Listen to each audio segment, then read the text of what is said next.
बारामतीमध्ये महारोजगार मेळाव्यात मुख्यमंत्री, दोन्ही उपमुख्यमंत्री आणि शरद पवार एकाच व्यासपीठावर विविध विकास कामांचं लोकार्पण।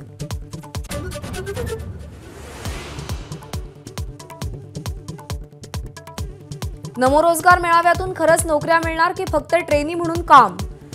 सुप्रिया सुळेंचा सवाल। 43,000 तरुणांना रोजगार मिळेल हा दावा तपासून पाहावा लागेल असं सुप्रिया सुळेंचं वक्तव्य। आर्टिफिशियल इंटेलिजन्स संदर्भात राज्य सरकार करत असलेल्या प्रयत्नांबाबत समाधान पवारांचं वक्तव्य।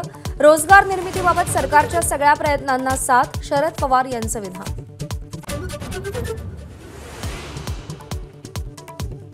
नमो रोजगार महामेळाव्याच्या व्यासपीठावरून फडणवीसांचा अजित पवारांना टोला। पोलिसांच्या इमारतींचं काम तुमच्याकडेच देणार पण गृहमंत्री पद मात्र स्वतःकडे ठेवणार, फडणवीसांची मिश्किल टिप्पणी। नव्या शैक्षणिक धोरणाची जूनपासून अंमलबजावणी करणार नाहीत, त्यांची मान्यता विद्यापीठ काढणार, उच्च आणि तंत्रशिक्षण मंत्री चंद्रकांत पाटील यांचा इशारा। बेस्ट बसच्या पास दरवाढीवर आदित्य ठाकरेंची टीका, तातडीनं पासची भाडेवाढ मागे घेण्याची आदित्य ठाकरेंची मागणी।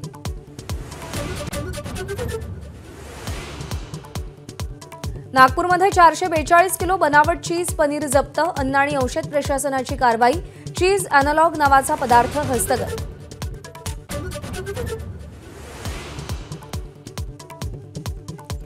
पुणे मेट्रोच्या नव्या मार्गिकेचं उद्घाटन 6 मार्चला होणार, पंतप्रधान मोदी ऑनलाईन हिरवा झेंडा दाखवणार। राज्यामध्ये 17,000 पदांची पोलीस भरती होणार, ही भरती 10% मराठा आरक्षणासह होणार असल्याची देवेंद्र फडणवीसांची माहिती। अमरावतीमध्ये समृद्धी महामार्गावरच्या लोहगाव पुलावर मोठं भगदाड, खड्ड्यांमुळे समृद्धी महामार्गाच्या कामाच्या दर्जावर प्रश्नचिन्ह।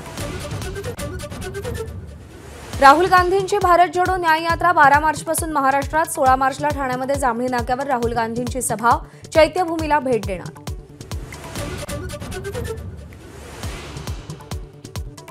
अनंत अंबानी, राधिका मर्चंट यांच्या भव्य प्री वेडिंग सोहळा, जामनगरमध्ये 1 ते 3 मार्च दरम्यान सोहळ्याचं आयोजन, आंतरराष्ट्रीय पॉप गायिका रिहानाचा सैराट गाण्यावर सोहळ्यात डान्स।